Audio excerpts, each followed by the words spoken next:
Assalamualaikum warahmatullahi wabarakatuh. Nama saya Cika Safitri dengan NIM 20070101252.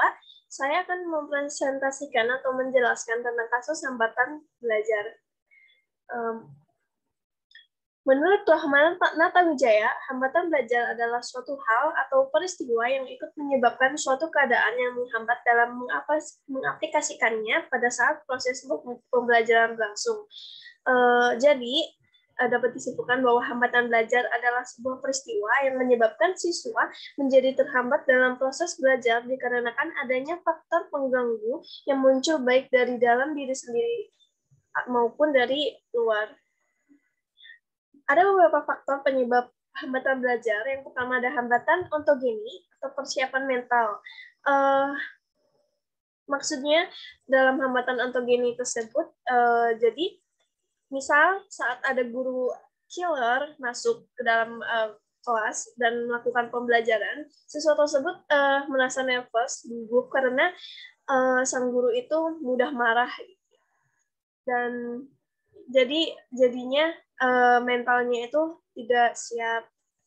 Lalu yang kedua ada hambatan didaktis atau dalam pengajaran, misalnya sang guru memberikan pelajaran, tetapi siswa tersebut tidak mengerti karena yang dijelaskannya itu karena sang guru itu menjelaskannya tidak terlalu detail, jadi siswa tidak mengerti apa yang dijelaskan oleh guru tersebut. Yang ketiga ada hambatan epistemologi atau pengetahuan.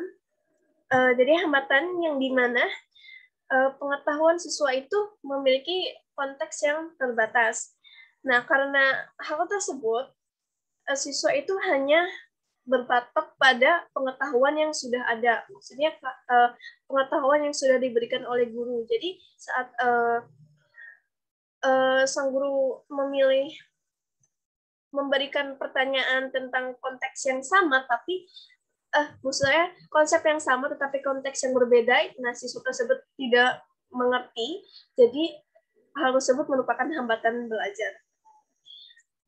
Lalu kasus hambatan belajar. Yang pertama itu ada kasus hambatan belajar yang dialami siswa pada pembelajaran menemukan pikiran pokok paragraf.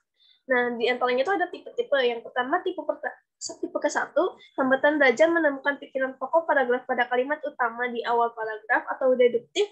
Tipe kedua, hambatan belajar menemukan pikiran pokok paragraf pada kalimat utama di akhir paragraf atau induktif. Dan yang terakhir, tipe ketiga, hambatan belajar menemukan pikiran pokok paragraf pada kalimat utama di awal dan di akhir paragraf atau campuran. Penyelesaiannya, nah ketiga hambatan yang tadi itu disebabkan oleh hambatan didaktis atau cara mengajar. Nah, hambatan didaktis tersebut kurang tepat karena pemilihan model pembelajaran yang digunakan oleh guru tersebut. Nah, pembelajaran untuk menyampaikan materi, menemukan pikiran pokok dilakukan dengan cara menerangkan materi dan membimbing siswa dalam pengisian soal. Guru tidak memberikan strategi khusus untuk memudahkan dalam menemukan pikiran pokok paragraf, sehingga pembelajaran pun kurang memperhatikan karakteristik perkembangan siswa. Nah, sehingga pembelajaran itu terkesan monoton dan mengakibatkan tidak munculnya motivasi siswa untuk belajar. Hal inilah yang mengakibatkan siswa mengalami hambatan belajar. Kasus yang kedua, yaitu siswa terlihat sering tidur di dalam kelas, serta siswa yang malas mengikuti pelajaran dan siswa yang bermain-main ketika pembelajaran sedang berlangsung. Nah, hambatan belajar siswa dalam pembelajaran pendidikan agama Islam. Nah, penyebabnya apa? Penyebabnya itu hambatan psikologis siswa dalam proses pembelajaran terjadi dikarenakan beberapa faktor, yaitu yang pertama, salah satunya adalah kecerdasan siswa, dan ketidakadanya minat siswa yang berpengaruh pada kegiatan aktivitas belajar. Nah, jadi jika tidak ada motivasi, hal ini akan mengganggu keaktifan dalam kegiatan belajar. Bagaimana penyelesaiannya? Upaya penyelesaikan hambatan belajar siswa. Upaya mengatasi hambatan belajar siswa dalam proses pembelajaran pendidikan agama Islam, yaitu dengan mengetahui gejala kesulitan belajar.